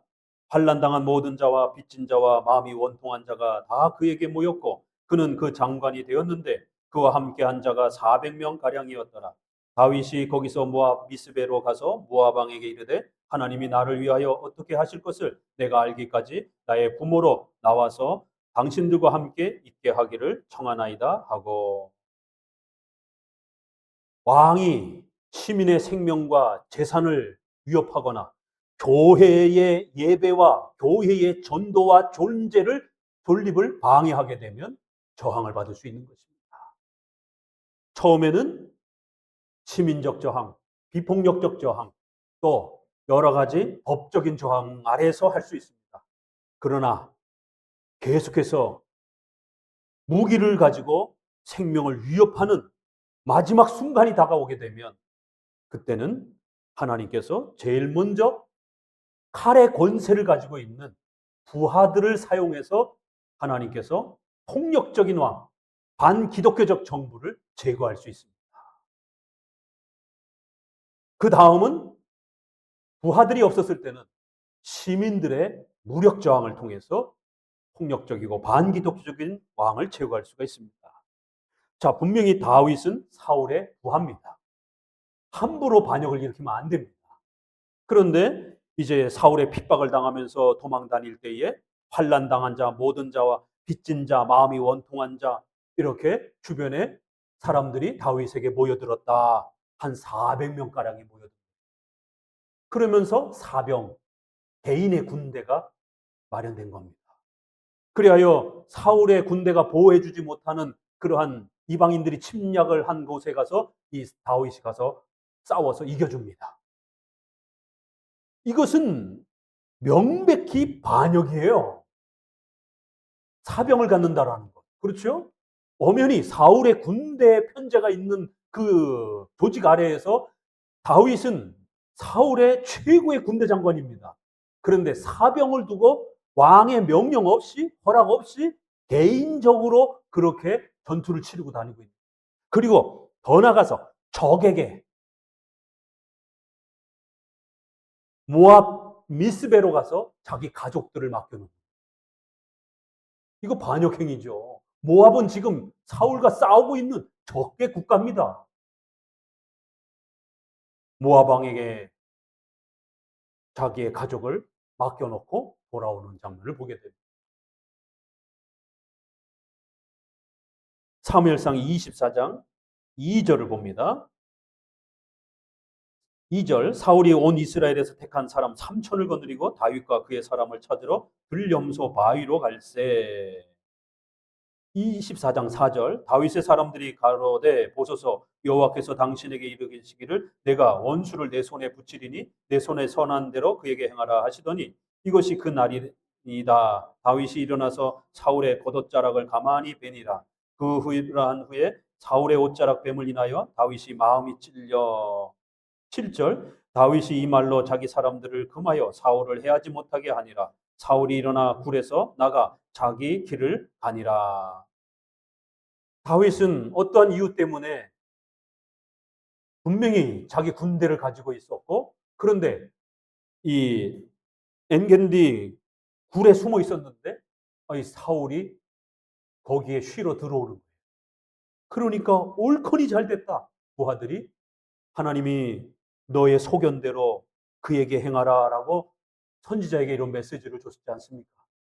왕이여, 다윗이여, 이때입니다. 우리 사울을 암살합시다. 그럼 이 피난 생활 우리 다 끝낼 수 있습니다. 더더구나 하나님의 뜻 아니겠습니까? 이거 절묘한 기회입니다. 다윗은 어떻게 했습니까? 고민했어요. 이거 내가 바로 저항해야 되는가? 바로 내가 왕을 죽여도 되는 것인가? 여러분이라면 어떻게 하겠습니까? 다윗은 폭력적인 사울 왕을 저항할 수 있는 부하 장군이에요.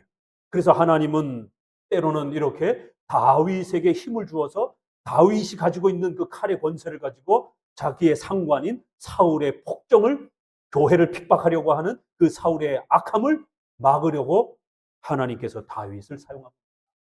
그래서 이 다윗의 이 사병을 조직한 이 행위가 정당한 것이냐 불법적인 것이냐에 대한 해석이 엄청난 해석 논쟁을 일으켰습니다. 목사님들 사이에, 신학자들 사이에.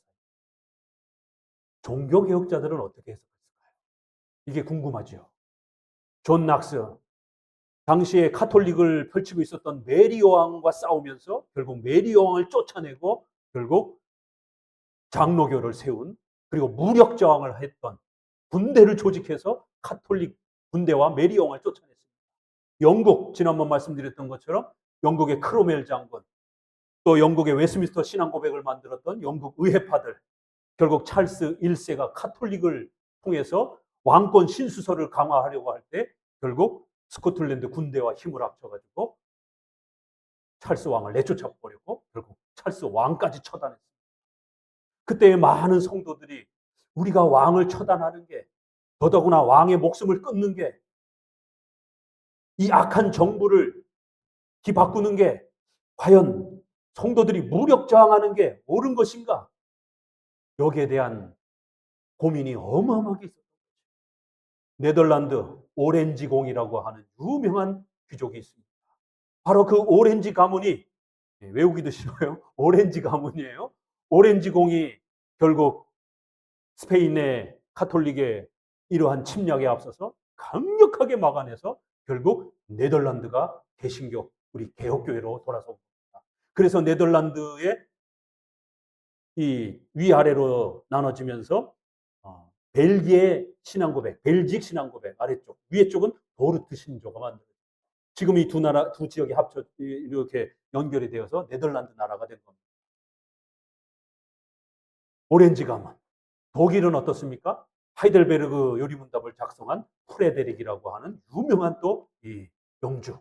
이 평신도가 그렇게 군대를 조직해서 강력하게 카톨릭과 싸워서 결국 독일의 일부 지역은 루터, 또 일부 지역은 개신교가, 우리 개혁교회가 또 통치하는 그러한 하이델베르그가 지명 이름입니다.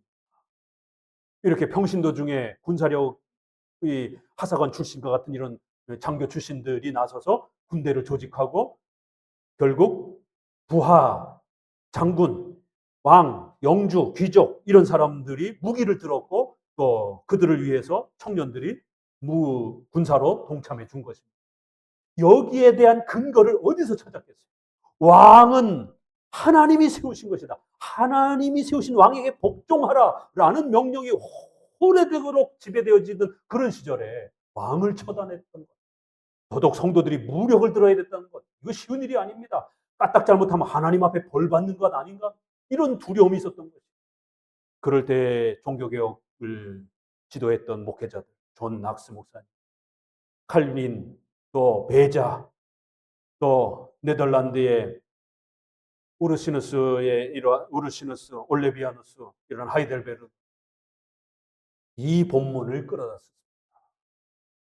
하나님이 부하 장군인 다윗을 칼의 권세를 가지고 저항하게 하셨다. 다윗이 사병을 조직한 것은 개인의 욕심을 위한 것이 아니라 바로 폭정을 행사하고 있는 악한 왕을 제거하기 위해서 저항한 것이다. 그래서 하나님이 다윗을 사용하신 것이다라는, 그렇기 때문에 정당하다라는. 부하 장군은 자기에게 칼의 권세가 있는 것은 상관의 명령에 무조건적으로 복종하라고 준 게 아니라는 거예요. 혹시 여기도 만약 군 장교가 계시다라면 잘 들으셔야 됩니다. 만약 군사 쿠데타 시절에 여러분이 하급 장교로 있었을 때에 그런 부당한 명령을 받았을 때에 어떻게 할 겁니까? 악한 명령을 받았을 때 어떻게 할 겁니까? 상관의 명령이니까 무조건 복종해야 됩니까? 아닙니다. 시민을 보호하고 교회를 보호해야 되는 이 중요한 본질이 어긋나게 되면 부하 장군들은 무기를 들어야 됩니다. 상관의 폭력과 무기를 억압해야 됩니다. 그러라고 하나님이 그 부하 장군에게 칼의 권세를 준 겁니다. 칼의 권세는 왕에게도 있지만 귀족들에게도 있고 부하 장군들에게도 있는 거예요. 그래서 칼의 권세를 가지고 다윗은 사울의 폭정을 막고 백성들을, 시민의 생명을 보호하기 시작했던 거예요. 이 해석을 그렇게 끌어낸 거예요. 그러기 때문에 부하 장군들의 무력적 저항은 정당하고 그 부하 장군들이 저항하려고 할 때 청년들이 무기를 들고 군사로 참여해 주는 것도 성경적이다라고 그렇게 해석해 준 것입니다. 그리고 다윗은 그 때를 기다리며 계속 고민한 거예요. 내가 지금 축출해 이 사울을 죽여야 되는가? 저항해야 되는가? 그래서 본인도 헷갈려 가지고 본인도 어려우니까 옷자락만 살짝 잘 나오고 부하들은 죽이자라라고 했지만 다윗은 아직은 때가 아닌 이 정도 저항만 해보자. 그러면 사울이 바뀌지 않겠는가? 혹시라도. 첫 번째. 두 번째는 아둘람 굴에서 또 기회가 또 옵니다. 이런 몇 차례에 걸쳐서 다윗도 배워가는 거예요. 아, 이거 결국에는 내가 사울을 강력하게 군대의 힘을 가지고 막아야 되겠다라고 하는 점차적인 그러한 또 섭리의 과정들을 다윗도 배워가는 겁니다. 다윗도 처음에 바로 그렇게 대립하지는 않았습니다. 이러한 과정을 통해서도 우리가 저항의 단계와 과정들을 배우게 됩니다. 또 하나를 봅시다. 열왕기하 9장 1절입니다. 열왕기하 9장 1절에는 북이스라엘 왕조의 반역이 일어나는 장면이 나옵니다. 9장 1절 선지자 엘리사가 선지자의 생도 중 하나를 불러 이르되 너는 허리를 동이고 이 기름병을 손에 가지고 길르앗 라못으로 가서 거기서 이르거든 nim시의 손자 여호사밧의 아들 예후를 찾아 들어가서 그 형제 중에 일어나게 하고 데리고 골방으로 들어가서 기름병을 가지고 그 머리에 부으며 이르기를 여호와의 말씀이 내가 내게 기름을 부어 이스라엘 왕을 삼노라 하였느니라 하고 곧 문을 열고 도망하되 지체치 말지니라. 구약에서 북이스라엘 중에 가장 악독한 왕이 누구죠? 아합 왕이에요. 그래서 이제 하나님이 이 아합의 이 폭정, 시민의 생명을 짓밟고 교회를 짓밟고 선지자들을 죽이는 이 아합과 이세벨을 처단하기 위해서 하나님이 누구를 사용했어요? 부하 장수인 예후를 사용합니다. 그래서 엘리사가 선지생도 중에 하나를 보내서 예후에게 찾아가서 기름을 부어주라. 기름을 붓는다라는 표시는 이게 왕을 세우는 구약의 표시입니다. 그리고는 생명을 보호받기 위해서 신속히 도망하고 나오라는 거예요. 거기 있다가는 잘못하면 죽을 수도 있으니까. 자, 9장 5절 부하들이 묻습니다. 저가 이르러 보니 그 군대 장관이 앉았는지라 소년이 가로되 장관이여 내가 당신에게 할 말씀이 있나이다. 예후가 가로되 우리 모든 사람 중 누게 하려느냐 가로되 장관이여 당신에게입니다. 7절 너는 내 주 아합의 집을 치라 내가 나의 종 곧 선지자들의 피와 여호와의 종들의 피를 이세벨에게 갚아 주리라. 9장 13절 를 봅니다. 13절 무리가 각각 자기 옷을 급히 취하여 섬돌 위 곧 예후의 밑에 깔고 나팔을 불며 가로되 예후는 왕이라 하니라. 이에 nim시의 손자 여호사밧의 아들 예후가 요람을 배반하였으니. 부하 군대 장관들이다 이렇게 표현하잖아요. 예후도 아합의 부하들인 겁니다. 지금은 이제 그 자손인 요람이 왕이 되어 있는 거죠. 아합의 가문인. 한 군대 장관에게 기름을 부어주니까 부하들이 아니 여기 선지자가 와서 뭐라고 얘기를 해요? 그랬더니 나한테 기름을 부어주고 그렇게 하나님의 뜻을 전해주고 갔다 그러니까 이 기름 부어준다라는 건 무슨 뜻인지를 알잖아요. 이스라엘 백성들. 그러니까 부하 장수들이 바로 자기들의 옷을 벗어가지고 예후 앞에 깔아놓고 엎드려 절을 하면서 왕이시여 라고 반역이 일어난 거예요. 그러니까 예후는 그 부하들을 데리고 결국 요람을 처단하기 시작한 겁니다. 배반하였다. 9장 23절에 보니 요람이 곧 손을 들어 도망하여 아하시아에게 이르되 아하시아여 반역이로다. 하나님은 북이스라엘 왕들이 폭정을 행사하면서 시민의 생명을 죽이고 또 교회를 짓밟고 선지자들을 죽일 때 여호와의 종들의 피를 이세벨에게 갚아줄 것이다. 이런 표현에서 보는 것처럼 선지자들을 잡아 죽인 교회를 핍박하고 예배를 금지하고 전도를 못하게 한 이 강력한 죄에 대해서 하나님이 아합의 가문을 벌하실 것이다라는 거예요. 그런데 자연재해로 벌을 내리시는 게 아니라 부하 장군의 반역을 통해서 갚으시겠다는 거예요. 그래서 아합의 가문을 끝장내시는 것입니다. 북이스라엘은 이런 역사가 계속 반복이 됩니다. 왕에게 하나님이 일정 시간 동안 권한을 줬는데 왕이 그걸 가지고 폭정을 행하면서 시민의 생명을 위협하고 교회를 예배를 금지하고 전도를 금지시킵니다. 교회의 존립을 파괴합니다. 그러면 부하 장군을 일으켜서 시민의 무력 저항까지 사용해서 하나님은 그 왕정을 처단하시고 새로운 예후에게 하나님의 권세를 허락해 줍니다. 그러면 그것은 반역을 통해서 정권이 바뀌었지만 북이스라엘 백성들은 순종해야 되는 거예요. 북이스라엘의 교인들은 순종해야 되는 거예요. 왜요? 자기 민족 가운데에 정권이 바뀐 거기 때문에. 외국이 침략한 거는 독립을 해야 되지만 그 지역에서 군사 쿠데타 형태로 그렇게 정부가 수립이 된 것입니다. 종교개혁자들은 바로 이런 구절들을 가장 많이 끌어와서 양심의 두려움을 갖고 왕에게 폭력을 가지고 저항해도 되는 것인가, 왕을 처단해도 되는 것인가의 두려움을 느끼는 청년들에게 이 설교를 강력하게 해주면서 하나님이 다윗을 사용하셨다. 하나님이 예후를 사용하셨다. 그렇기 때문에 우리 청년들은 무기를 들고 일어서서 시민의 생명을 보호하고 교회를 보호하라라고 목회자들이 강력하게 설교한 겁니다. 이게 종교개혁의 저항론입니다. 우리는 평상시에는 누구보다도 순종하고 어떤 사람보다도 신앙의 양심을 가지고 우리는 복종합니다. 어떤 정부를 따지지 않습니다. 그러나 누구든 어떤 정부든 교회를 핍박하고 예배를 방해하고 전도를 못하게 하는 교회의 존립을 막게 되면 목숨을 걸고 가장 무섭게 저항한다는 이 사실을 기억하셔야 됩니다. 신약에서도 이 저항론을 이어봤습니다. 사도행전 4장 18절에 보니 19절에 베드로와 요한이 대답하여 가로되 하나님 앞에서 너희 말을 듣는 것이 하나님 말씀 듣는 것보다 옳은가 판단하라. 5장 29절 베드로와 사도들이 대답하여 가로되 사람보다 하나님을 순종하는 것이 마땅하니라. 관원들이 사도들을 핍박하면서 절대로 더 이상 전도하지 말라라고 차별금지법과 같은 전도 금지 명령을 내립니다. 너희 말을 듣는 게 옳은가? 하나님의 말씀을 듣는 게 옳은가? 판단하라.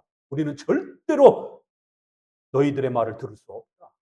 일반 명령이라면 우리가 복종하지만 예배를 금지해라, 전도를 하지 말아라, 교회를 없애라라고 명령은 우리 성도들에게는 죽으라는 명령과 똑같은 겁니다. 절대로 들을 수 없다는 거예요. 고린도전서 7장 23절 신약에서 종교개혁자들이 가장 많이 사용했던 구절입니다. 기독교 강요의 국가론에 제일 많이 나오는 구절이에요. 고린도전서 7장 23절 너희는 값으로 사신 것이 되었으니 사람들의 종이 되지 말라. 사람의 종이 되어서는 안 된다는 거예요. 여러분 아직도 내가 전라도 출신이니까 학연 지연 때문에 내가 진보 정부를 선택해야 됩니까? 그런 선택의 국가가 아니면 크리스찬으로서 굉장히 위험한 것이에요. 우리가 평상시에는 좀 더 이 진보 정부가 반기독교적이지 않았을 때는 괜찮았습니다. 그러나 지금은 차별금지법과 동성애 문제라든가 이러한 반기독교적인 시민의 생명을 국가사회의 존립을 위협하는 가정의 존립을 위협하는 근본을 위협하는 이런 동성애 문제들이 법제화되어 가고 있습니다. 교회의 전도와 이러한 교회의 선교를 하지 못하게 하는 차별금지법이 인권이라는 이름으로 법제화되고 있습니다. 이 법을 누가 만듭니까? 민주당이 지금 만들고 있는 거예요. 보수당은 이러한 법들을 입법 발의하지 않고 있습니다. 계속해서 이걸 누가 입법 발의합니까? 진보정당이 하고 있는 겁니다. 선택은 어렵지 않습니다. 일반적인 좀 더 불편한 그런 법이라면 우리는 얼마든지 순종할 수 있습니다. 그러나 남북 유일한 분단 국가에서 미군을 철수하라라는 이 법들은 또다시 전쟁의 공산국가의 위협을 그대로 끌어안아야 되는 생존의 선택이 달린 문제고 차별금지법은 제발 종교의 부분 빼고 장애인 차별, 여성 차별 이런 걸로만 해서 입법하라라고 저희 교단에서 끊임없이 요구하는데도 안 뺍니다. 왜 안 빼겠어요? 그들은 교회에 대해서 적대적인 세계관을 갖고 있기 때문에 그런 거예요. 우리는 끊임없이 종교 부분만 빼라. 그럼 우리도 교회도 찬성하겠다. 장애인 차별, 외국인 차별, 어린아이 차별, 임금 차별 이런 걸 없애야 됩니다. 근데 거기에다가 종교차별까지 집어넣어서 전도 금지. 전도지 들고 나가면 그 인권차별이라는 거예요. 인권침해라는 겁니다. 지금 기독교 학교에서 교직원들 예배 드리는 거 인권차별을 종교차별이라 해서 그거 인권이 고발돼가지고 교직원들도 예배 안 참석하겠다라는. 옛날에 대강고등학교인가요? 미션스쿨인데 당연히 예배 드려야 됩니다. 그런데 그 학생이 인권차별이라 해가지고 고소해가지고 학생이 이겼습니다. 그래서 이제는 미션스쿨 기독교 학교조차도 아이들에게 예배 못 드립니다.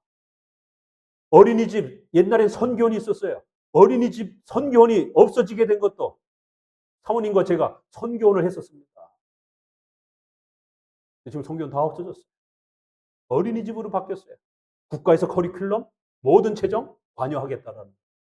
그리고는 어린이집에서 예배 못 드리게 합니다. 교회에서 운영하는 어린이집이어도 예배 드렸다간 고발 들어갑니다. 종교차별로. 이 주변에도 교회에서 하는 어린이집도 많습니다. 아파트에서 하는 어린이집도 있고 교회에서 운영하는 어린이집에서 혹시라도 예배 드렸다가는 고발당합니다. 이게 지금 우리의 현실. 결국 이러한 종교차별에 대한 부분들을 인권이라는 개념으로 뒤바꿔서 끊임없이 진보정부에서 입법 발의하면서 시도를 하고 있습니다. 그럴 때마다 교인들이 교회가 나서서 겨우겨우 막으면 또 다음에 또 입법 발의를 하고, 더 나아가 지금 자유민주주의 공화국이라고 하는 우리 대한민국의 이러한 근본된 정체성까지 지금 위협받고 있는 그런 어려운 시절에 우리는 살아가고 있습니다. 근대국가 이후에 7, 80년 동안 행정부, 입법부, 사법부를 삼권 분립이라고 하는 이 법치주의라고 하는 공화국이라고 하는 개념을 잘 수립했고 수많은 아픔 속에서 그나마 겨우 이 삼권 분립이 이제 자리 잡아가고 있는 70년, 80년 동안 이루어졌던 이 오래된 정치적 관례와 질서가 한 명의 극단적인 정치가에 의해서 자기를 고발했던 그러한 검사들을 갖다가 전부 다 탄핵시키고 더 나가서 이제는 판사까지 탄핵을 시키는 사법부 자체가 정당의 의회에 의해서 좌우지가 되는, 이 의회가 의원 수가 국회의원 수가 많다 보니까 행정부의 모든 권력을 장악하려고 하는, 아무리 정부가 싸운다 할지라도 행정부와 국회의원과 사법부는 삼권은 분리돼야 됩니다. 각각의 고유한 역할은 고유하게 보호가 돼야 됩니다. 그래야 민주주의 국가가 유지되고 형성되어져 가는 거예요. 그런데 그 과거에 노무현 정부라든가 김대중 정부에서도 지켜져 왔던 이런 삼권 분립이 지금 우리의 앞에 점점 붕괴되어져 가는 심각한 위기 앞에 놓여 있습니다. 그 많은 국회의원들을 누가 뽑아줬습니까? 성도들이 뽑아준 거예요. 무지한 성도들이 뽑아준 겁니다. 그 국회의원들이 종교차별금지법에 대한 동성애 법을 계속해서 입법 발의하고 있습니다. 그 권력에 힘을 실어준 거는 성도들, 무지한 성도들인 거고, 그 권력을 가진 거기에 집사님, 장로님, 권사님 수두룩합니다. 국회의원 중에. 좌파 이데올로기에 휩쓸린 그런 국회의원들이 교회를 파괴하는 법을, 신앙을 파괴하는 법을, 대한민국의 가정의 근본을 무너뜨리는 이러한 차별금지, 동성애법에 대한 이런 부분들을 본인이 앞장서서 7계명을 파괴하는 것들을 입법 발의하고 있습니다. 그래서 이제는 크리스천들은 진보 정부를 선택할 수 없다라는 겁니다. 간접적으로 내가 선거로 그들에게 힘을 실어주게 되면 그들이 법을 마련하고 대한민국이 삼권이 무너지게 되고 결국 그 많은 국회의원들이 법을 바꾸면서 결국 민주주의라는 이름으로 전체주의, 독재가, 반기독교적 정부가 만들어지는 겁니다. 히틀러가 탱크를 들고 총칼을 들고 그 2차 세계대전에 정부를, 독일 정부를 마련한 겁니까? 아니에요. 민주주의적인 선거를 통해서 국민들의 열화와 같은 그러한 선동의 무지함 속에서 그렇게 휘말린 국민들의 전폭적인 지원의 선거를 통해서 히틀러가 당선이 됐고 그 히틀러가 그 힘을 가지고 전체주의를 이끌어간 겁니다. 무지한 민중과 백성들의 시민의 무지함은 선동의 이러한 부분에 항상 열려 있고 까딱 잘못하게 되면 그러한 민주주의라는 백성들의 의견이라는 이름으로 결국 독재와 폭력이 정당화되는 그러한 시대가 끊임없이 역사 속에 반복되어 왔습니다. 우리는 또다시 엄청난 위기 앞에 놓여 있습니다. 지금 국가 정치를 남몰라라 할 문제가 아니라는 것이에요. 제발 유튜브라든가 이런 데에 보수 그러한 정치 문화를 강연하는 훌륭한 그러한 철학자들 또 교수들 이런 분들이 있습니다. 극단적인 이러한 극우적인 이런 사람들의 강연 말고 정말 건강한 우파의 이러한 문화관과 국가관을 가진 분들의 오늘 우리 시대를 어떻게 바라보는지에 대한 그런 강연들도 좀 여러 부분들을 읽으시면서 공부하셔야 됩니다. 왜요? 우리의 자녀들을 지켜야 됩니다. 우리는 어찌어찌 해서 이제 이만큼 살았지만 우리의 자녀들이 살아가야 될 사회는 브라질, 베네수엘라 이런 나라들 세계 GDP 5위 안에 10위 안에 들었던 그런 엄청난 국가들이었습니다. 그런데 정부 지도자가 특별히 좌파적 이데올로기를 가진 그런 지도자들이 정부의 권력을 차지하면서 5년, 10년 안에 급속히 나라가 붕괴되어지면서 전 세계에서 제일 가난한 나라로 그렇게 전락해가고 있습니다. 마냥 천냥 끊임없이 안정된 나라가 주어지는 게 아닙니다. 우크라이나와 러시아 전쟁 보십시오. 하마스와 또 팔레스타인과 이스라엘 전쟁 보십시오. 지금도 여전히 국력이 약하면 국가의 질서가 안정되지 않으면 끊임없이 전쟁이 일어납니다. 미국이 영원한 우방인가요? 그렇지 않습니다. 국제정세란 끊임없이 자기들의 나라의 이익과 유익을 따라서 끊임없이 어제의 적이 오늘날 친구가 되기도 하고 오늘 친구가 내일의 적이 되기도 하는 끊임없이 변동이 됩니다. 일본하고 2차 세계대전을 이뤘던 그 미국과 일본이 지금은 전 세계 공산주의를 막는 가장 우방이 되어서 그렇게 또 세계 외교가 일어나고 있잖아요. 2차 세계대전에 일본을 무너뜨리기 위해서 중국과 미국과 소련이 하나가 되어가지고 힘을 합쳤던 나라가 결국 2차 세계대전 끝나고 난 다음에는 공산주의라고 하는 이데올로기 때문에 중국이 미국과 적대적 국가가 된 겁니다. 내일 10년 뒤에 미국과 우리가 일본과 우리가 적대 국가가 되어서 싸울 수도 있는 것입니다. 전쟁의 한복판에 떨어질 수도 있다는 것입니다. 그렇기 때문에 세계 정세가 어떻게 돌아가는지를 잘 파악해야 하고 과거에 빠져가지고 과거에 그런 어떤 아픔 때문에 계속해서 그걸 가지고 선동하면서 백성들을 그렇게 둘로 나눠서 싸우게 만들고 이러한 정치가들의 선동에 휘말려서는 안 되는 것이에요.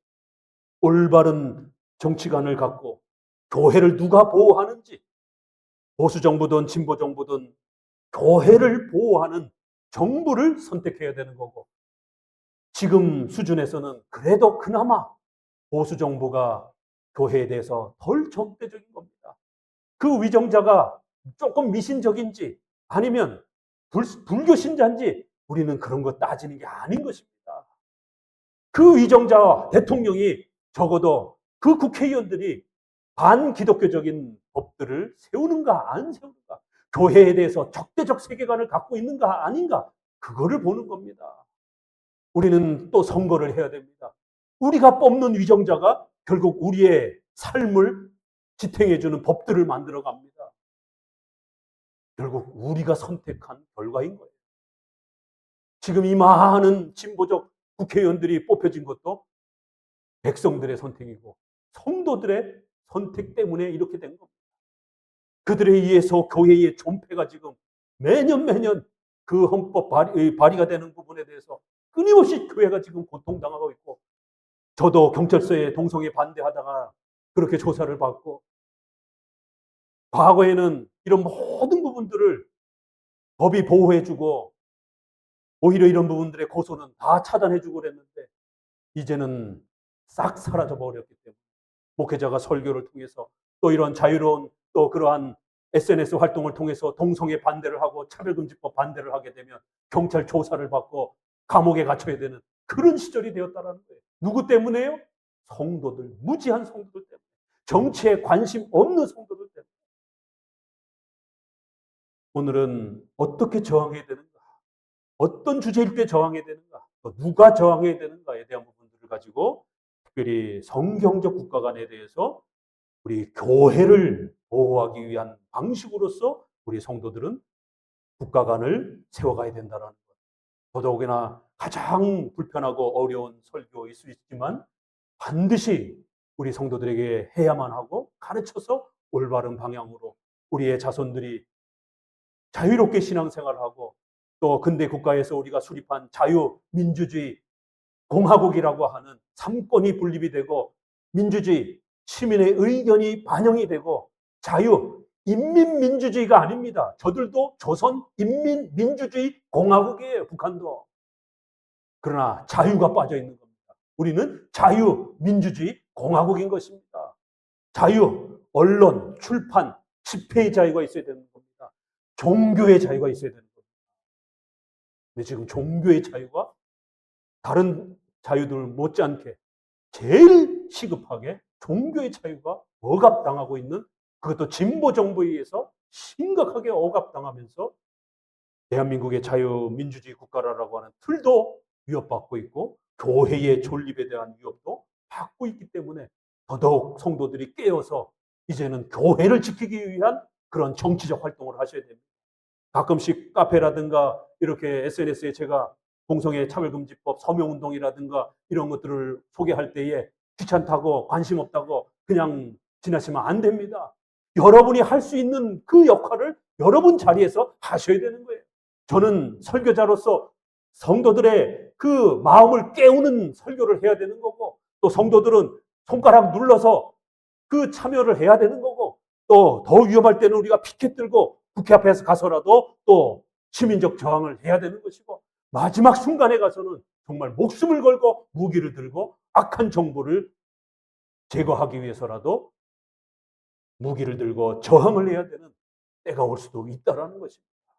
이렇게 저항이란 하나님의 명령 아래에서 그 절차와 섭리를 잘 살피면서 그렇게 진행하는 것입니다. 기도합니다. 하나님 감사합니다.